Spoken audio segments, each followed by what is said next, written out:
오늘 밤, 당신은 평소처럼 하늘을 올려다봅니다. 수많은 별들이 빛나고 있습니다. 하지만 다음 날 밤, 무언가 이상하다는 사실을 발견하게 됩니다. 어제까지 분명히 보이던 별 하나가 사라져 있습니다. 처음에는 누구도 신경 쓰지 않습니다. 관측 오류일 수도 있고 날씨 때문일 수도 있고 단순한 착각일 수도 있으니까요. 하지만 며칠 뒤 또 다른 별이 사라집니다. 그리고 그 다음 주에도 또 하나, 또 하나, 또 하나. 이제 사람들은 불안해지기 시작합니다. 천문대는 긴급 관측에 들어가고 전 세계의 과학자들은 같은 결론에 도달합니다. 별들이 실제로 사라지고 있다. 그것도 폭발하거나 죽는 것이 아니라 마치 존재 자체가 지워지는 것처럼 흔적도 없이. 별은 갑자기 사라질 수 없습니다. 우리가 알고 있는 물리학에서는 그렇습니다. 별은 수백만 년 혹은 수십억 년에 걸쳐 서서히 변화합니다. 하룻밤 사이에 사라지는 일은 없습니다. 그런데 지금 우주에서는 불가능한 일이 벌어지고 있습니다. 그리고 더 이상한 점은 별들이 무작위로 사라지는 것이 아니라는 것입니다. 마치 누군가 계획이라도 한 것처럼 일정한 방향으로 사라지고 있습니다. 밤하늘의 한쪽 끝에서 시작된 현상은 조금씩 우리를 향해 다가오고 있었습니다.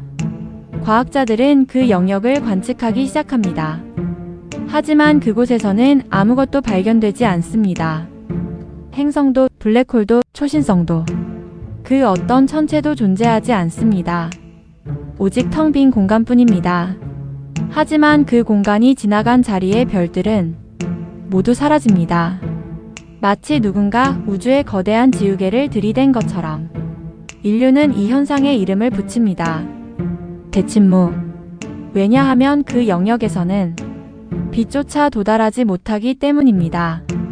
그리고 몇 년이 흐릅니다. 사라지는 속도는 점점 빨라집니다. 수백 개, 수천 개, 수만 개. 밤하늘은 이전보다 훨씬 어두워집니다. 인류는 처음으로 깨닫습니다. 우리가 두려워해야 할 것은 우주에 무언가가 있다는 사실이 아니라 아무것도 없다는 사실일 수도 있다는 것을. 만약 그것이 자연현상이 아니라면 어떨까요? 만약 누군가 혹은 무언가가 별 자체를 제거하고 있다면 어떨까요? 어마어마하게 발전한 문명이라면 항성 하나쯤은 자유롭게 다룰 수 있을지도 모릅니다.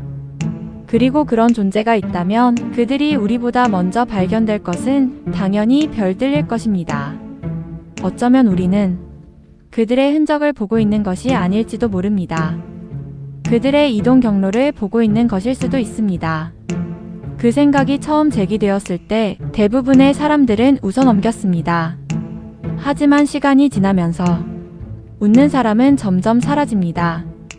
왜냐하면 사라지는 영역이 분명히 우리를 향해 오고 있었기 때문입니다.